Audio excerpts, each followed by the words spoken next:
Welcome to this explainer. Today we're diving into the absolute chaos that brought central London to a dead stop on Friday, July 24th, 2026. We're talking about the jaw-dropping moment a police boat, packed with armed officers, slammed right into Westminster Bridge. We're going to break down the timeline, dig into eyewitness accounts, and look at the massive emergency response that followed. Let's get right into the facts from the ground. To really get a sense of just how shocking this was, listen to this account from a 12-year-old tourist named Matteo, who was visiting from Chile. He was just hanging out on a nearby tour boat, and he said, "Suddenly I heard a boom. Then 3 people went flying into the water." I mean, just imagine that. You're on a family holiday right by Big Ben, taking in the sights, and boom, out of nowhere, you see armed police officers literally launched into the river. It's just wild how unpredictable this whole thing was. So, Section 1, the Westminster Bridge crash. Let's look at exactly how this sunny afternoon spiraled into a major emergency. The timeline here is incredibly fast. It all kicked off with a distress call about someone in the water further up the river in Battersea. Then, right around 3:40 p.m., the responding police boat hit the bridge. For an agonizing 10 minutes, several officers were just stranded in the water. Luckily, civilian boats nearby didn't hesitate. They jumped right in to rescue them. The speed at which this whole situation escalated is just staggering. You really have to keep the context in mind here, too.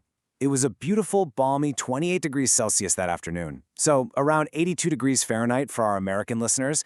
That means the river and the bridge were absolutely packed. Hundreds of people out enjoying the sunshine, on pleasure cruisers, taking photos, who suddenly ended up with front row seats to a major collision. All right, moving on to Section 2, Eyewitness Accounts and Rescue. The sheer force of this crash was so intense that some people actually thought a bomb had gone off. Listen to this from Enno, a 19-year-old German student who was walking over the Hungerford Bridge nearby. He heard this massive boom as the black police vessel, which was traveling at high speed, slammed into the bridge wall. He said it sounded like a car crash from just 10 meters away. That really puts into perspective the massive acoustic shockwave that must have echoed off all that stone architecture around Westminster. But how does a highly trained police skipper actually crash a state-of-the-art vessel? Well, according to Jim Bagley, an American tourist waiting for a river cruise, there was a very specific chain of events. First, an orange boat sped past, kicking up a massive wake.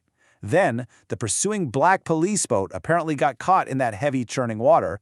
And finally, that intense wake caused the police skipper to just completely lose control, sending the boat slamming hard into the opposite wall of the bridge. The really crucial takeaway here, though, is the human toll. 5 armed Metropolitan Police officers were injured in the line of duty. 4 of them took some serious knocks, thankfully non-life-threatening, but they did need to be hospitalized. The 5th officer was treated and discharged later. And keep in mind, these officers were thrown into the tidal Thames wearing heavy tactical gear. That extra weight, fighting against those treacherous river currents, man, that must have made the rescue incredibly tense. Which brings us to Section 3, the massive emergency response.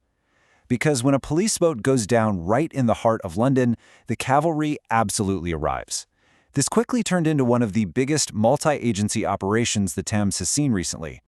The sheer scale of it was just staggering. You have the Met Police securing the area, the London Fire Brigade, HM Coast Guard, and the RNLI all coordinating out on the water. And get this, the London Ambulance Service dispatched 13 ambulances to the scene. 13! Paramedics were actually out there treating the injured officers directly on rigid black inflatable boats that were moored to the riverbank before they could safely move them. Meanwhile, up on the streets, London essentially ground to a halt. Total gridlock. Police had to close the surrounding roads so air ambulances and emergency vehicles could do their thing. Even the Tube was hit, with Transport for London shutting down entrances 3 and 4 of the Westminster Underground station. The entire government district was basically on lockdown. So Section 4, the Marine Policing Unit. Let's talk about who these officers are and why they were zooming down the Thames heavily armed in the first place. Well, it turns out they were on an urgent, life-saving mission. They were racing toward Battersea, down to the southwest, responding to reports of a person in the water. It's a really tragic bit of irony, actually, that in their rush to save someone else from the river, they crashed their own boat and ended up in that exact same dangerous situation. These officers are part of the Marine Policing Unit, or the MPU. They're the waterborne division of the Met Police, and they don't just hang around one small area. They are responsible for a whopping 47 miles of the River Thames. That stretches all the way from Hampton Court in the west right across to Dartford Creek in the east. They are a highly specialized elite team. It's actually kind of fascinating to look at where they started versus where they are now. The MPU dates all the way back to 1798, which makes it the world's oldest marine police force. Back in the day, they were just using rowing boats to chase down dock thieves. Fast forward to 2026, and they're running these incredibly powerful, high-speed Target 32 and 37 fast patrol vessels.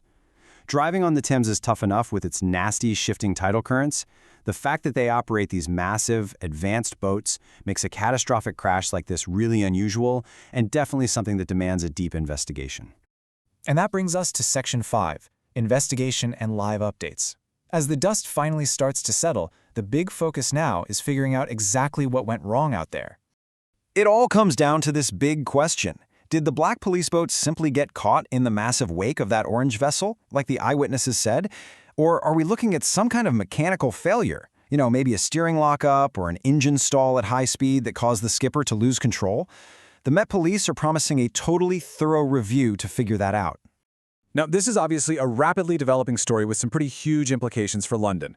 We put this explainer together to give you a clear breakdown based on the initial reports, but for the absolute latest live updates on the investigation, the traffic situation, and how the officers are recovering, you'll want to head over to londoner.news.